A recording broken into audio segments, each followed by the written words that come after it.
Dan umur 40 hanya 3%, 3-4%. Ya, jadi penurunan yang sangat ini dari Jin dinasti pada 220-420, ya, itu dari Wang Fumi, dia itu sudah menulis pada kapitel nomor 12, blood stasis sebagai salah satu etiologi atau sebab daripada infertility. Ya, jadi dynamic problem dari zat vital tubuh blood, ya. Di dalam, kalau kita terjemahkan di dalam modern reproduction medicine, blood stasis itu adalah sebagian besar daripada endometriosis, sebagian besar dari problem-problem uterus myomatosis dan infertility, ya. Sangat interesan ini pada Jin dinasti sudah ditulis oleh Wang Fumi, ya, hubungan antara dinamik problem blood stasis dan infertility, ya. Terus lanjut, yaitu Sui dinasti 581 sampai 618, Zhou Yuanfang bilang bahwa wind cold attack, ya, jadi infeksi itu dari luar itu bisa menyebabkan problem infertility, ya. Itu sekarang mulai di reproduction medicine yang modern itu mulai modern lagi atau banyak di research, ya, tentang inflammatory problem, infeksi problem yang ada hubungannya dengan infertility, ya, pada female infertility. Chlamydian infeksi dandan, ya, pada male infertility itu sebagian besar disebabkan karena terlalu banyak kehilangan energi atau exhaustion, ya. Itu adalah terjemahnya nanti adalah biasanya di kidney dan di spleen dan stomach, ya. Spleen Qi deficiency, blood deficiency, kidney yin, kidney yang, kidney Qi, kidney Jing deficiency yang ada hubungannya dengan male infertility. Ya, itu pekerjaan sehari-hari nantinya di dalam integratif Chinese medicine. Pada Tang dinasti itu Sun Ximiao, seorang dokter yang sangat terkenal pada Tang dinasti, mengatakan berulang-ulang ini tadi yang saya katakan, male infertility itu sebagian besar adalah ada hubungannya dengan defisiensi dari zat vital tubuh Jing, ya, baik postnatal maupun prenatal, ya. Dan ini sangat interesan di dalam zaman modern. Nanti kita akan jumpai banyak sekali. Female infertility itu bisa disebabkan oleh psychological stress, ya. Di dalam Chinese medicine adalah yang dinamakan internal pathogenic factor, ya. Di dalam Chinese medicine, internal pathogenic factor itu adalah faktor-faktor emosi yang menyebabkan suatu patologi proses, ya. Ini sudah ditulis oleh Sun Ximiao pada tahun 6016 sampai 906 yang hidup pada Tang dinasti, ya. Sangat interesan, ini sangat penting, salah satu tema di mana kita di dalam Chinese medicine bisa sangat membantu pasien-pasien yang infertil di dalam hal ini, ya. Di dalam modern Western reproduction medicine, faktor ini banyak publikasinya, tetapi sangat sedikit diperhatikan dan dipergunakan di dalam praktek terapinya, ya. Nah, itu sebetulnya sangat disayangkan, ya. Ini salah satu tema pokok saya lah, bagi saya yang paling interesan. Tapi itu nanti dulu, nanti ini teori dulu di dalam sejarah, ya. Ini maafkan, masih kelupaan untuk diterjemahkan di dalam bahasa Inggris, tapi tidak apa-apa, saya terjemahkan bahasa Indonesia. Song Dinasti 960 sampai 1279, Chen Zhiming mengatakan infertilitas itu adalah sering-sering disharmoni atau perubahan-perubahan dari Chong dan Renmai dan Gitniji, ya. Jadi apa katanya ini, bahwa kita sangat penting untuk kita menguasai dan mengetahui fisiologi dan bagaimana kita terapi daripada yang dinamakan extraordinary meridian, Chongmai dan Renmai. Tadi sudah Dumai, jadi tiga-tiga Chongmai, Renmai, dan Dumai adalah 3 extraordinary meridian yang sangat penting di dalam reproduksi. Ya, kemudian juga kidney tadi sudah disebut, sekarang disebut lagi oleh Chen Zhiming pada Song Dinasti. Pada Yuan Dinasti banyak sekali dokter-dokter atau 4 dokter yang terkenal yang mempunyai andil sangat besar di dalam semua Chinese medicine, sebetulnya tidak hanya reproduksi medicine. Yang satu adalah Liu Wansu, mementing atau menekankan pentingnya Chang kidney, Chang liver, Chang spleen, 3 Chang organ di dalam problem fertilitas, ya. Dan ini pekerjaan kita sehari-hari, ya, di dalam integrative Chinese medicine infertility itu, bagaimana kita menguatkan spleen, bagaimana kita mengharmonisasi Chang liver, dan bagaimana kita menguatkan dan menghindarkan kehilangan Qi, kehilangan Jing daripada Chang kidney.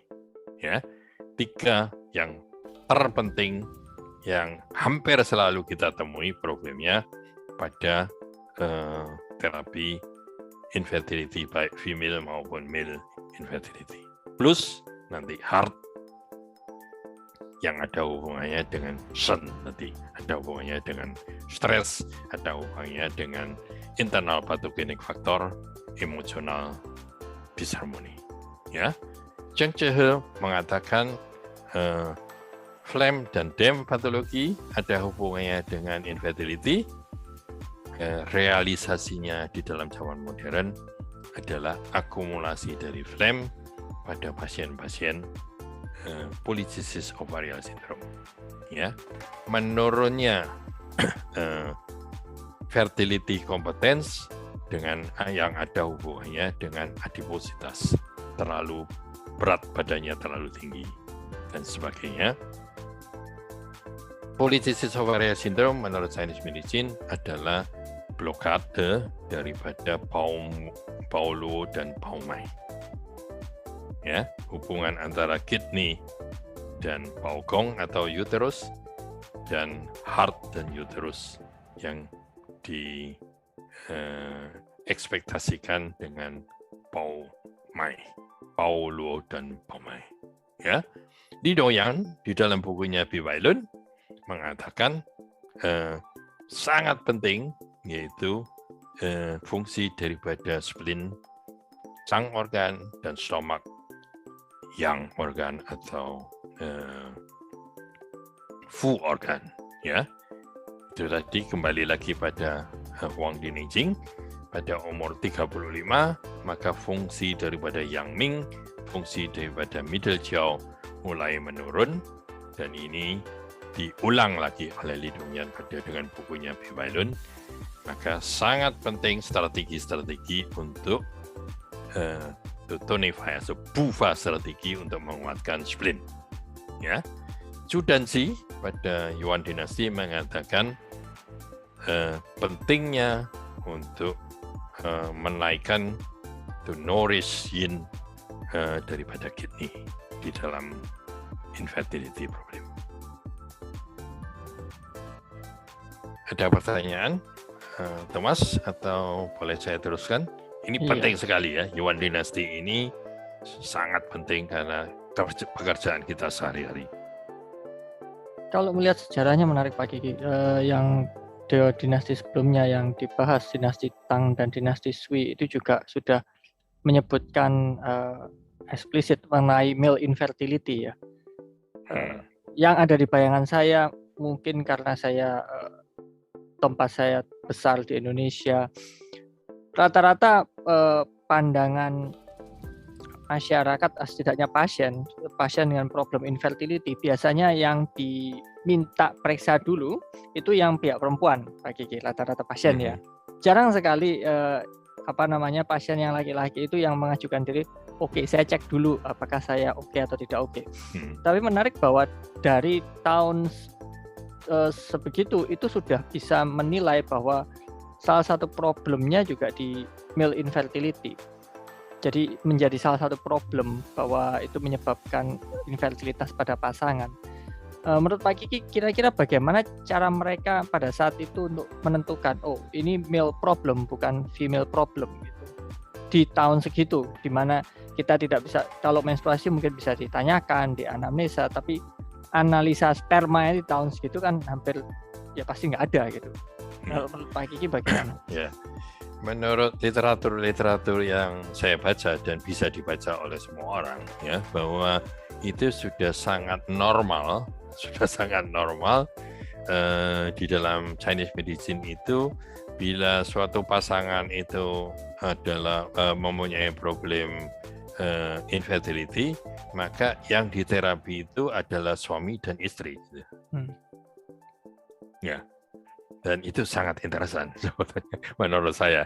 Ya, sangat interesan bahwa itu tahun 581-618 ya, itu mulai ya sudah mengatakan ini, dan di dalam realitasnya itu mereka sudah bagaimana kita bisa male infertility karena orang yang exhaustion, yang kelelahan, lalu sedikit energi di spleen dan di kidney, ada strateginya gitu, ada resepnya, ada titik akupunkturnya.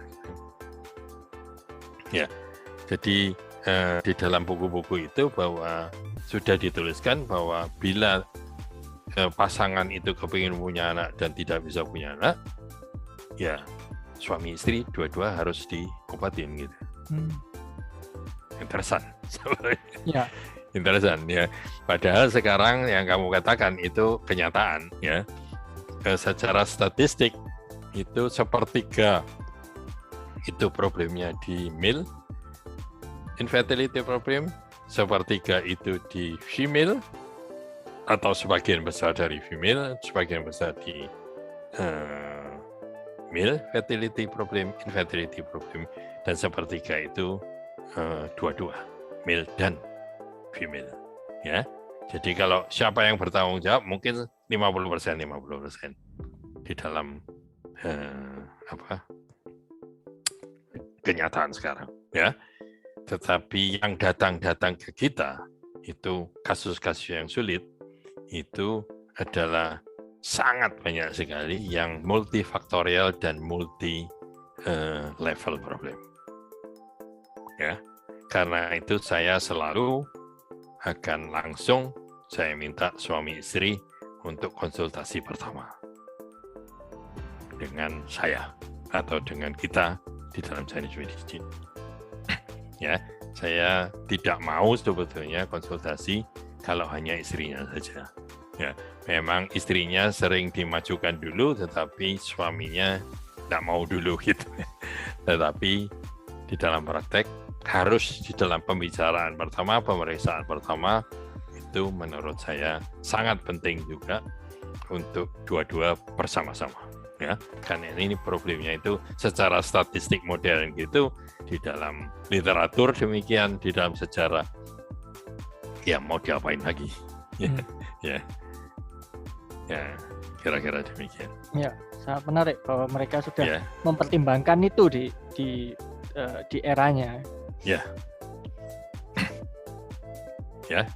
Oke. Di dalam praktek nanti bisa bermacam-macam. variasinya sangat banyak, ada yang 90% laki, 90% perempuan, ya oke-oke saja. Tetapi tetap dari permulaan harus dua-dua di dalam pemeriksaan nanti di dalam praktek. Oke, ya.